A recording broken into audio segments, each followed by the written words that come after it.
안녕하세요. 김주미 변호사입니다. 오늘은 형사사건의 진행 절차에 대해서 말씀드려보겠습니다. 형사사건은 위법한 행위에 대해서 형사처벌을 받는 과정을 말하는데요. 크게 수사기관의 수사 단계와 검사의 기소로 인한 재판 단계로 나뉘어집니다.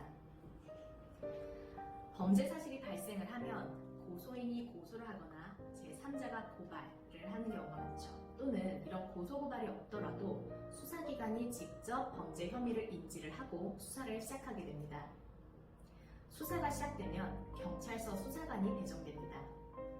배정된 수사관은 고소인을 불러서 조사를 하고 범죄 혐의나 증거 자료에 대한 파악을 다 마친 후에 피고소인을 소환해서 조사를 진행합니다.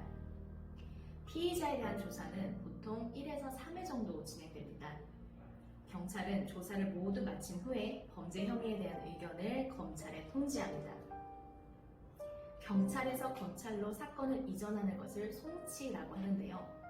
과거에는 혐의가 인정되든 인정되지 않든 경찰에서 무조건 검찰로 사건을 모두 송치를 했습니다.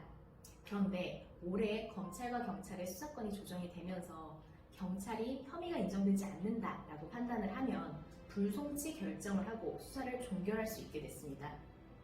다만 여기에 대해서 고소인이 이의 신청을 하거나 검찰에서 불송치 결정이 위법 부당하다는 의견서를 내고 재수사를 요청을 하면 경찰은 다시 재수사를 해야 합니다. 이런 과정을 거쳐서 사건이 검찰로 송치가 된 후에도 검찰에서 필요하다라고 판단을 하면 피의자를 다시 불러서 조사를 할 수가 있습니다. 검찰에서 조사를 다 마치고 나면 검사가 처분을 내리는데 혐의가 인정되지 않는 경우에 하는 불기소 처분, 또 혐의는 인정이 되지만 피의자가 죄를 모두 인정을 하고 있고 사안이 중대하지 않아서 벌금형이 적합하다라고 판단할 경우에는 구약식 처분, 그리고 사안이 중대해서 재판이 필요하겠다라고 판단할 경우에 하는 부공판 기소 처분으로 나뉩니다.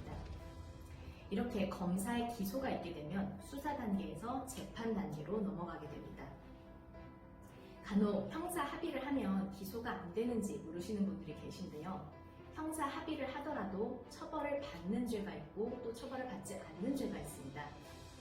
명예훼손이나 단순 폭행 등 피의자의 의사에 반해서 처벌하지 않는 반의사 불벌죄나 모욕죄나 비밀 침해죄 등 친고죄의 경우에는 피해자와 합의를 하고 처벌 불허 의사를 확인받으면 검사의 공소권 없음 처분으로 사건이 마무리됩니다. 그러나 성범죄 등의 경우에는 형사 합의를 한다고 해도 여전히 처벌을 받기 때문에 합의만으로 끝나지는 않습니다. 다만 반의사 불벌죄나 친고죄가 아닌 경우라도 범죄 전력이 전혀 없고 사안이 아주 중대하지 않은 경우에 원만하게 피해자와 형사 합의가 되면 검사가 이번에 한해서 기소하는 걸 유예해 주겠다라고 하는 기소유예 처분을 하는 경우도 있습니다. 형사 절차가 이렇게 모두 마무리가 된 후에도 형사적인 책임에 대해서 피해자가 민사소송으로 위자료 성격인 손해배상을 청구하는 경우가 있습니다. 즉, 당신이 나한테 이런 범죄를 행했으니 돈으로 배상을 해라 라는 겁니다. 그런데 형사 합의 시에 충분한 합의비용을 지급을 하고 별도의 민사적인 책임을 묻지 않는다라고 하는 합의서를 피해자와 함께 작성을 하면 추후에 이런 민사적인 손해배상은 진행되지 않습니다. 이런 형사 절차를 진행하는 과정에서 변호사를 선임하는 가장 최선의 타이밍은 바로 경찰 수사 단계입니다. 보통 초동 수사가 가장 중요하다고 하죠. 변호도 마찬가지입니다. 상대가 어떤 이유로 고소를 했는지, 또 고소 이유가 범죄가 되는지, 또한 이런 주요한 증거 자료는 무엇이고 이런 증거가 범죄 혐의를 입증할 수 있는지를 가장 먼저 따져보고 대응할 수 있는 기회가 되기 때문입니다.